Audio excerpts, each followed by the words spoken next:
Ever since I was a kid, it was my dream to build a good looking PC, and today I have the right parts. I'm like literally drowning in them. So without wasting any time, let's start.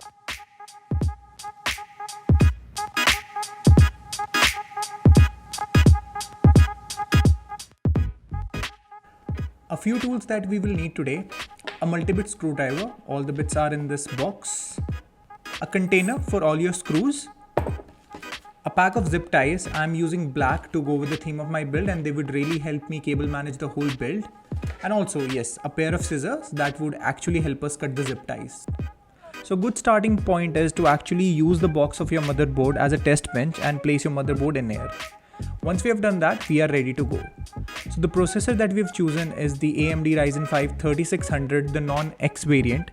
It delivers great gaming performance, and due to its 6 cores and 12 threads, it can perform really great in moderate to high productive workloads as well. As all Ryzen chips are unlocked, you can later overclock it to give it a performance boost. So to install the CPU, align this triangle with the triangle on your motherboard and just leave it to settle.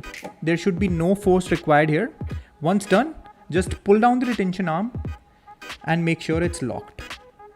You can give it a little wiggle to check, but do not move it much as the pin could be damaged and that would be really harmful for the CPU later. The motherboard that I'm using today is MSI's B450 Tomahawk Edition. It comes with a great feature set at a decent price. So it includes M.2 support. It has a steel coated PCI Gen 3 link. So that's always useful if you want to use a good graphics card, and later on as well for later compatibility. It also has included RGB headers, which are not addressable RGB. So that's something that you should keep in mind. The motherboard also supports up to 64 gigabytes of DDR4 memory, which transitions us nicely to our RAM selection. So I'm using Corsair's Vengeance 3200 megabits 8 gig sticks, and I have 2 of them. So to install your RAM and lock it into place, you see this slot. Make sure you see the notch on your motherboard. Align them. Once they're aligned, just give it a small force and they should lock in place. You should hear both the clips coming up, and that's an indication that you have installed the RAM perfectly. Make sure you use both RAM channels while installing your RAM to optimize performance. You can always check your motherboard's manual to be sure.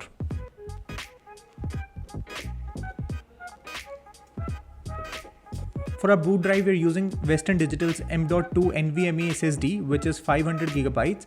So that's enough for a scratch disk or a boot disk when you're like editing videos. It is advised to put your M.2 drive while the motherboard is still outside the case. So let's just do that.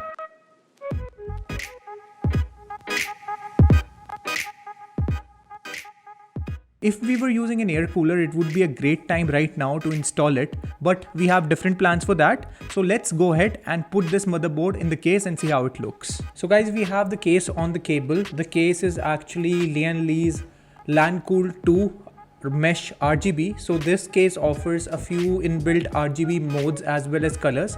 Comes with 3 intake fans, and it is really a good one. Best thing about this case is that it offers many cable management solutions, including a shrouded power supply and a few back panels as well, which really hide your wire. So you can kind of do a messy job and still get away with it. So without wasting much time, let's screw our motherboard into it and see how it looks. So guys, as you can see, I've already installed the power supply. The one that I'm using in this case is a Zebronics 600 watt power supply. It's 80 plus platinum white.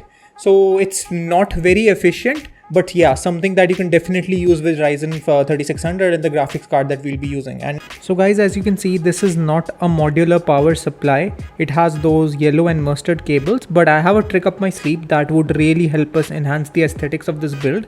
We won't really show these cables, and I'll show you how once we install the motherboard.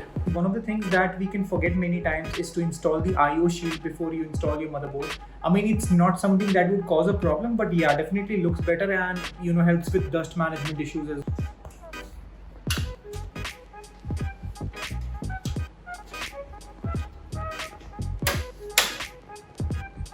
Once the IO shield is in place, the next thing that we should do is just get the motherboard, align it with the IO shield, the best you can. Once the motherboard is in place, let's screw it in. So on a normal ATX motherboard, you would need 5 screws. So they're generally one here, one here, one here, one here, one here, one here, one here, and we're good.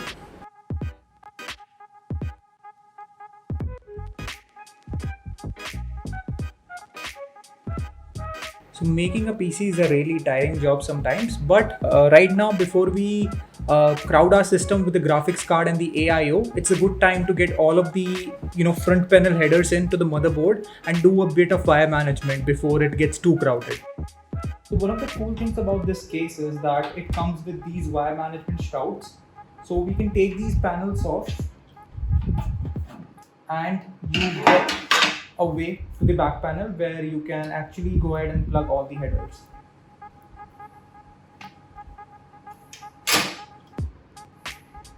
So guys, to keep the build clean and to get rid of those like yellow and mustard cables that we talked earlier about, I am using this Cooler Masters cable extension kit. So these are pure white cables that would go along with the case as well.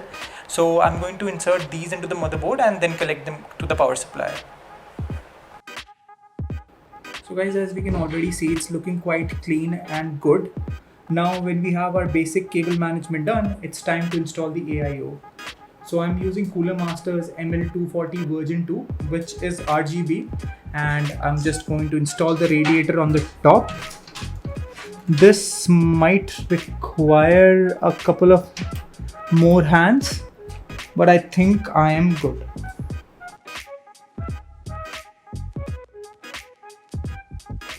So guys, here we are applying thermal paste on our CPU. Despite contrary belief, a pea-sized dot is enough and this should do the trick.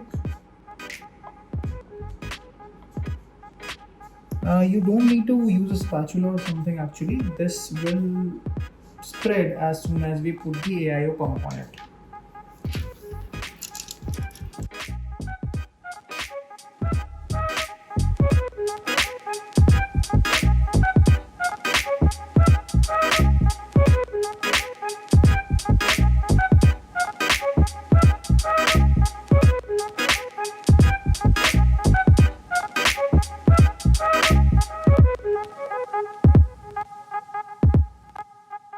For our graphics card, we're using the RTX 2060. Although it's our last generation card and we have the 360 available now, but this is the one that I had lying around from a previous project and it still works fine. I mean the number of FPS that we get for 1080p gaming and 1440 gaming, it's still very good and you can still get decent performance out of it.